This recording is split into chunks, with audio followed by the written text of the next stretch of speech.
Hi hello students, welcome back to our YouTube channel. So இன்னைக்கு வீடியோல என்ன பார்க்க போறோம் அப்படினா ஆல்மோஸ்ட் 12th ஸ்டூடண்ட்ஸ் எல்லாரும் எக்ஸாம் கம்ப்ளீட் ஆயிருச்சு. அடுத்து என்ன இன்ஜினியரிங் தான். அந்த இன்ஜினியரிங் சேர்றதுக்கு ஃபர்ஸ்ட் நீங்க தெரிஞ்சிக்க வேண்டியது என்னன்னா TNA கவுன்சிலிங். TNA கவுன்சிலிங்னா என்ன? கட் ஆஃப்னா என்ன? ரேங்கிங்னா என்ன? கட் ஆஃப் ரேங்கிங் வச்சு எப்படி அட்மிஷன்ஸ் போடலாம்? இந்த வருஷம் கட் ஆஃப் இன்க்ரீஸ் ஆகுமா டிக்ரீஸ் ஆகுமா? இத பத்தின கம்ப்ளீட் டீடைல்ஸ் இந்த வீடியோல பார்க்க போறோம். வாங்க வீடியோக்குள்ள போலாம். So what is TNA? TNA னா என்ன? Tamil Nadu engineering admission. அதாவது அண்ணா யூனிவர்சிட்டி கீழே 3 ரவுண்டாக கட் ஆஃப் பேஸ் பண்ணி வைப்பாங்க. இது வந்து லாஸ்ட் இயர் டேட்டா. அதாவது ரவுண்ட் 1ல் 200லேருந்து 180 கட் ஆஃப் எடுத்தவங்களுக்கு ரவுண்ட் 1, ரவுண்ட் 2 180லேருந்து 140, ரவுண்ட் 3 140லேருந்து 77.5. இது வந்து கட் ஆஃப் பேஸ் பண்ணி 3 ரவுண்டாக வைப்பாங்க. ஸோ இந்த 3 ரவுண்ட் கட் ஆஃப் பேஸ் பண்ணி தான் உங்களுக்கு ரேங்கிங் பிரிப்பாங்க. அந்த ரேங்கிங் எதுக்கு பிரிக்கிறாங்கன்னு நான் அடுத்து சொல்கிறேன். கட் ஆஃப் ரேங்கிங் இதெல்லாம் பார்க்கறதுக்கு முன்னாடி ரொம்ப முக்கியமானது ரிசல்ட். இந்த வருஷம் எப்போ ரிசல்ட் வர்றாங்கன்னு பார்த்தீங்கன்னா ஸ்டேட் போர்டுக்கு வந்து May 8ம், சிபிஎஸ்சிக்கு வந்து May 13லேருந்து 20 வரைக்கும் எதிர்பார்க்கலாம் அப்படிங்கிற மாதிரி சொல்கிறாங்க. ஸோ வெயிட் பண்ணி பார்க்கலாம். ரிசல்ட் வந்ததுக்கப்புறம் அதுக்கு எப்படி அப்ளை பண்ணுறது இதெல்லாமே நம்ம அடுத்தடுத்த வீடியோவில் பார்க்கலாம். எல்லாருக்குமே ஒரு டவுட் இருக்கும், கட் ஆஃப் எப்படி சார் எடுக்கிறாங்க, கட் ஆஃப் வச்சு எப்படி ரேங்கிங்லாம் பிரிக்கிறாங்க.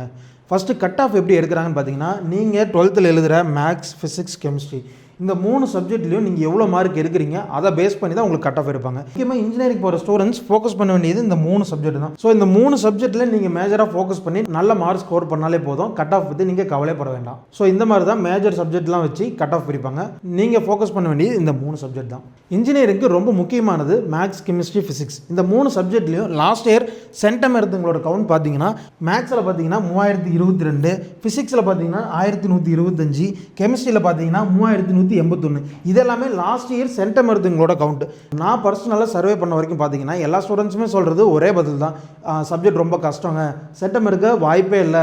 மெஜாரிட்டி எல்லா ஸ்டூடெண்ட்ஸுமே சொன்ன பதில் அதான். அப்படின்னா இந்த 3 சப்ஜெக்ட்லையுமே சென்டம் ரொம்ப கம்மியாக தான் வரும். சென்டம் ரொம்ப கம்மியாச்சுன்னா என்ன அர்த்தம், உங்களுக்கு இதில் கவுண்ட் குறையும். இந்த கவுண்ட் குறைஞ்சதுன்னா கட் ஆஃப் உங்களுக்கு குறையும். அப்படி கட் ஆஃப் உங்களுக்கு குறைஞ்சதுன்னா டாப் காலேஜஸில் உங்களுக்கு அட்மிஷன்ஸ் ரொம்ப ஈஸியாகவே கிடைக்கும். ஸோ அதனால் கட் ஆஃப் பற்றி பயப்படவே வேண்டாம். லாஸ்ட் இயர் டிஎன்ஏ கவுன்சிலிங்கில் மொத்தம் 3 ரவுண்ட் கண்டக்ட் பண்ணியிருக்காங்க. அந்த 3 ரவுண்டில் ரவுண்ட் 1ல் வந்து 200லேருந்து 179 கட் ஆஃப்குள்ள செலக்ட் ஆனவங்க வந்து ரேங்கிங் பார்த்தீங்கன்னா 1லேருந்து 39,145 பேர். ஸோ ரவுண்ட் 2 பார்த்தீங்கன்னா கட் ஆஃப் 178லேருந்து 143 வரைக்கும் செலக்ட் ஆன ரேங்கிங் பர்சன்ஸ் பார்த்தீங்கன்னா 39,146லேருந்து 1,37,710 பேர். ஸோ ரவுண்ட் 3 பார்த்தீங்கன்னா கட் ஆஃப் 143லேருந்து 77.5 வரைக்கும் செலக்ட் ஆன ரேங்கிங் பர்சன்ஸ் பார்த்தீங்கன்னா 1,37,711லேருந்து 2,39,299 பேர் செலக்ட் ஆயிருக்காங்க. அண்ட் இருக்கிறதுலே ரொம்ப முக்கியமான விஷயம் என்னன்னு பார்த்தீங்கன்னா இந்த 200க்கு 200 கட் ஆஃப் எடுத்த ஸ்டூடெண்ட்ஸ் எவ்வளோ பேர் அப்படின்னு பார்த்தீங்கன்னா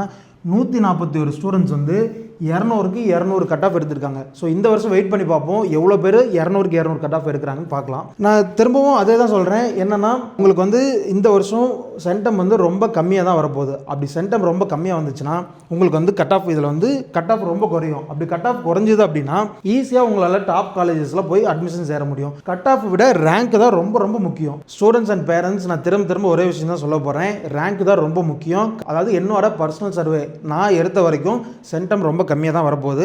அதனால் கட் ஆஃப் வந்து ரொம்ப கம்மியாக தான் வரும். ஸோ ரேங்க் தான் இந்த வருஷம் ரொம்ப முக்கியம். கட் ஆஃப் பற்றி பயப்படாதீங்க. ஸோ ஸ்டூடெண்ட்ஸ் நான் சொன்ன வரைக்கும் உங்களுக்கு டிஎன்ஏனா என்ன அப்படின்னு ஒரு அளவுக்கு புரிஞ்சிருக்கும் நான் நம்புகிறேன். அண்ட் இதே மாதிரி வேறு ஏதாச்சும் உங்களுக்கு டிஎன்ஏ கவுன்சிலிங்கில் இல்லை கட் ஆஃப் ரேங்கிங் ஏதாவது டவுட் இருந்துச்சுன்னா மறக்காமல் கமெண்ட் செக்ஷனில் சொல்லுங்கள். ரிசல்ட் வந்து May 8 விடுறாங்க. அதுக்கப்புறம் நம்ம எப்படி அதாவது கவுன்சிலிங் எப்படி அப்ளை பண்ணுறது, ரேங்கிங் எப்படி வரும், சாய்ஸ் ஃபில்லிங்கு, டென்டேட்டிவ் அலாட்மெண்ட்லேருந்து ப்ரொஃபஷனல் அலாட்மெண்ட்லேருந்து காலேஜ் எப்படி ஜாயின் பண்ணுறது வரைக்கும் அடுத்தடுத்த வீடியோவில் நம்ம அப்லோட் பண்ண போகிறோம். ஸோ மறக்காமல் நம்ம சேனலை சப்ஸ்கிரைப் பண்ணி வச்சுக்கோங்க. டிஎன்ஏ கவுன்சிலிங் ரிலேட்டடில் அண்ட் டாப் காலேஜஸ் இந்த மாதிரி இன்ஜினியரிங் காலேஜஸில் ஏதாச்சும் டவுட் இருந்துச்சுன்னா கமெண்ட் செக்ஷனில் சொல்லுங்கள். அடுத்தடுத்த வீடியோஸில் நாங்கள் அப்லோட் பண்ணுறோம். அண்ட் மறக்காமல் நம்ம சேனலை சப்ஸ்கிரைப் பண்ணி வச்சுக்கோங்க. தேங்க்யூ.